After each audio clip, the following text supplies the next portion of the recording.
Assalamu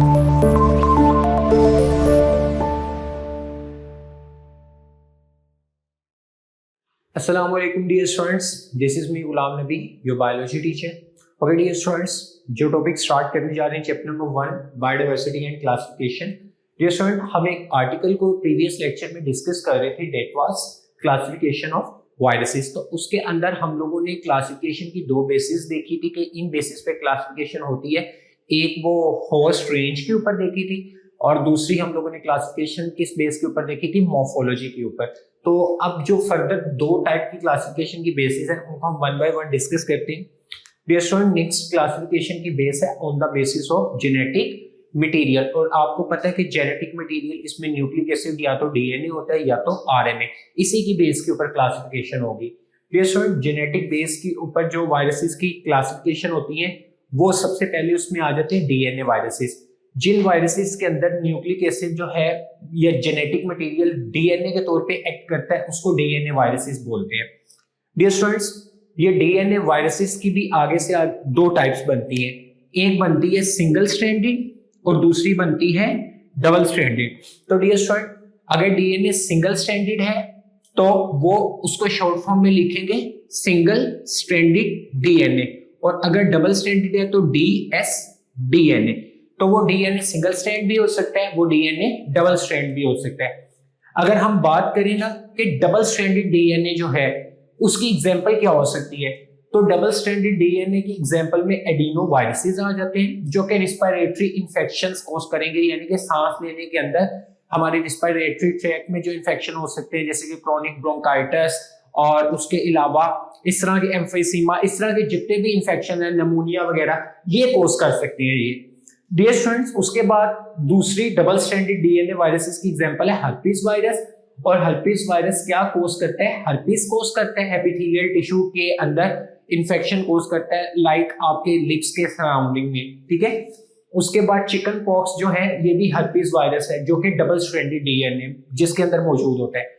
और अगर हम सिंगल स्ट्रैंडेड डीएनए की एग्जांपल की बात करें तो इसमें पार्वो वायरसेस आ जाते हैं जो कि कौन सी डिजीज कोज करते हैं, गैस्ट्रोएंटेराइटिस. ये हमारे स्टमक और इंटेस्टाइन ऐसे के इंफेक्शन से रिलेटेड डिजीज है जिसको गैस्ट्रोएंटेराइटिस बोलते हैं. स्टूडेंट, उसके बाद जो दूसरी टाइप है इसकी, उसके अंदर आ जाते हैं आरएनए वायरसेस. आरएनए वायरसेस नाम ही सजेस्ट कर रहा है कि जेनेटिक मटेरियल के तौर पे एक्ट कौन करेगा इसके अंदर, RNA act as a genetic material. Okay dear students, next है आपके पास आरएनए की आगे से फर्दर कौन कितनी टाइप्स हैं, दो टाइप्स हैं.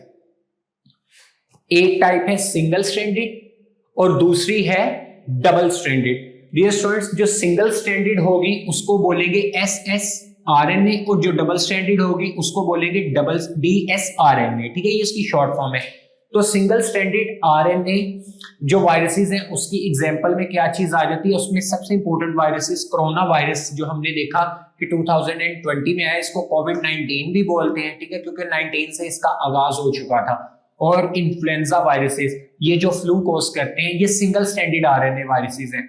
और जो डबल स्ट्रैंडेड आरएनए वायरसेस हैं उनमें आ जाते हैं जी रेट्रो वायरसेस, जो कि दोबारा जो हमने पीछे पढ़ा पार्वो वायरसेस जिस तरह होते हैं इसी तरह जो डबल स्ट्रैंडेड आरएनए वायरसेस हैं वो कौन सी डिजीज कॉज कर रहे हैं, गैस्ट्रोएंटेराइटिस.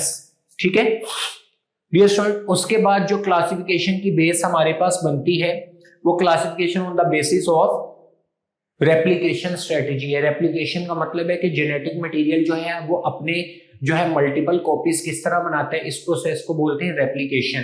तो डियर स्टूडेंट, रेप्लिकेशन स्ट्रेटेजी के अंदर हम लोगों ने देखना है कि किस तरह से क्लासेस बनेगी.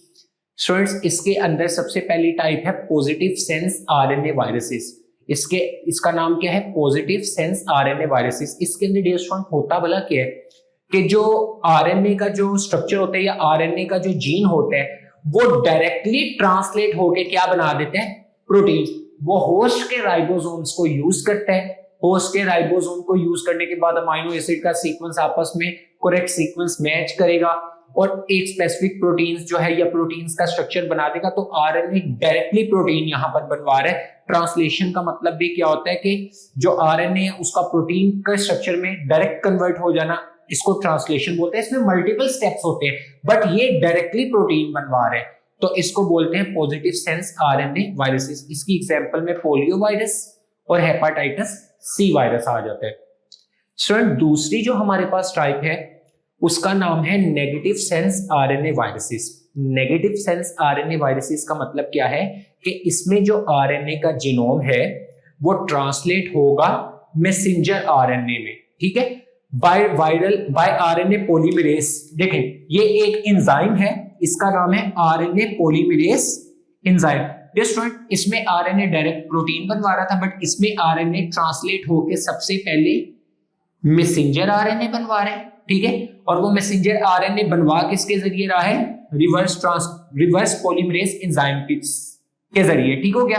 और ये सब काम ट्रांसक्रिप्शन से पहले हो रहा है, ट्रांसक्रिप्शन से पहले का जो प्रोसेस है। तो ये नेगेटिव सेंस आरएनए वायरसेस है। मैं दोबारा से रिपीट कर रहा हूं, इसके अंदर जो आरएनए का जीनोम है वो ट्रांसलेट हो रहा है और वो क्या कर रहे हैं? मैसेंजर आरएनए बना रहे हैं आरएनए पॉलीमरेज एंजाइम के जरिए ट्रांसक्रिप्शन के प्रोसेस के से पहले।